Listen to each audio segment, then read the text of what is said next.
60 वर्सां जावं 70 वर्सां जावं 100 वर्सांचे फुडें ह्या संविधानाचो फायदो घेवन आमचो देश जो आसा तो त्या लेवलाचेर पावतलो. म्हाका याद येता बाब मनोहर विनोडकर, ल्हानपणाच्यान हांव ताका सदांच दरेक घेवपाक तो येतालो. Sensible and most sensitive way he has put forward his thoughts.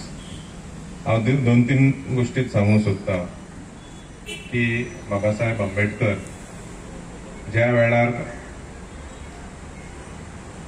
तेजो आपलो करियर सुरू केल्लो त्या वेळार संविधान नासलें. संविधान नासलें म्हटल्यार खरे हार्डशिप्स जे आसा, खरेच डिस्क्रिमिनेशन जे आसलें तेणें त्या वेळार पळयलेलें आसा.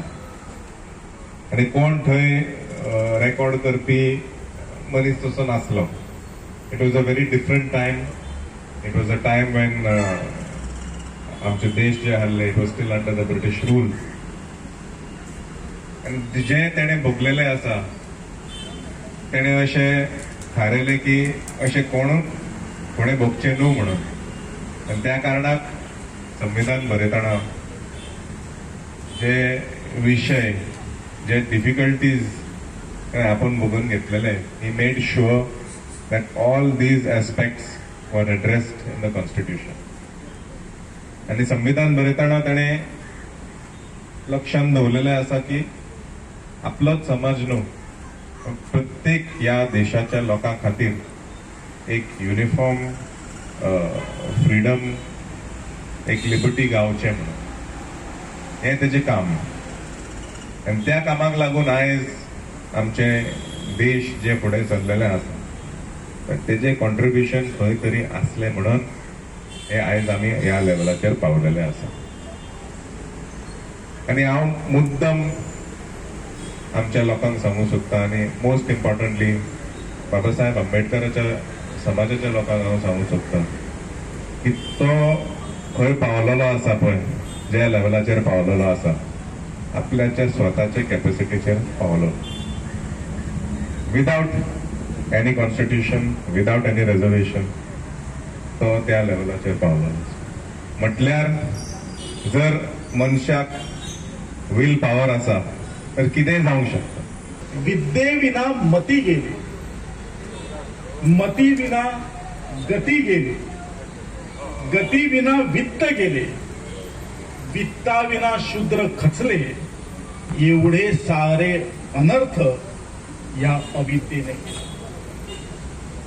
सगळंच गेलं. कारण काय होतं की माणसं शिकली नाही. पण आज अशी परिस्थिती झालेली आहे की माणसं बऱ्याच प्रमाणात शिकलेली आहे, तरच सुद्धा अडाणीसारखे का वागतात. तर याचं कारण हे आहे, त्याचं पुढचं पाऊल जे काय असायला हवं ते आंबेडकरांनी सांगितलं होतं आपल्या संविधानात, की नुसतं शिकून आपल्याला उपयोगाचं नाही, तर आपल्यामध्ये वैज्ञानिक दृष्टिकोन यायला हवा. 2+2 4 आणि काहीतरी लिहिलं, 4 ओळी खरडल्या, 4 ओळी वाचल्या म्हणजे शिक्षण नव्हे, तर वैज्ञानिक दृष्टिकोन आपल्याला असायला हवा. टेक्नॉलॉजी नव्हे, वैज्ञानिक. वैज्ञानिक दृष्टिकोन म्हणजे काय? कुठल्याही गोष्टीचं कारण शोधणं. जे विज्ञानामध्ये मी शिकत असेल तर ते विज्ञानातलं शिकलेलं ज्ञान प्रत्यक्ष माझ्या जीवनामध्ये आणणं म्हणजे वैज्ञानिक दृष्टिकोन. एकच उदाहरण देतो. वैज्ञानिक दृष्टिकोन म्हणजे वेळ फार कमी आहे. आपण कॉलेजमध्ये किंवा शाळेमध्ये काय शिकतो की रक्ताचे घटक कुठले आहेत, गट कुठले आहेत, ए आहे, बी आहे, एबी आहे आणि ओ आहे. मग पॉझिटिव्ह निगेटिव्ह असेल, एवढंच फरक आहे, आणखी काही फरक नाही.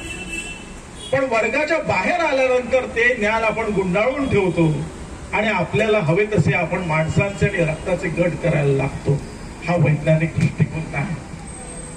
आणि म्हणून आंबेडकरांनी आपल्या संविधानामध्ये आपल्याला काही कर्तव्य सांगितलेली आहेत, फंडामेंटल ड्युटीज सांगितलेल्या आहेत. त्यामधला एक फंडामेंटल ड्युटी आहे वैज्ञानिक दृष्टिकोन, मानवतावाद आणि शोधक बुद्धी आणि सुधारणावाद यांचा विकास करणे. हे प्रत्येक एका शब्दावर बोलता येईल, मी तेवढं बोलणार नाही. पण आपला हा वैज्ञानिक दृष्टिकोन आपल्याला अंगीकारायला हवा, एवढं मात्र खरं. पण ती राबवणारी माणसं जर प्रामाणिक नसतील तर त्या संविधानाचा काहीही उपयोग होणार नाही, हे आंबेडकरांचं वाक्य आहे. आणि संविधान असं तसं असेल पण माणसं प्रामाणिक असतील तर त्या संविधानाचा उपयोग होणार आहे. याचा अर्थच हा आहे की आंबेडकर जिथं थांबले, कारण वय झाल्यानंतर शरीर थकतं, शरीर जात, शरीर नष्ट होतं, हे कोणालाच कळलेलं नाही. पण आंबेडकर जिथं थांबले तिथनं आपल्याला पुढे जायचं आहे.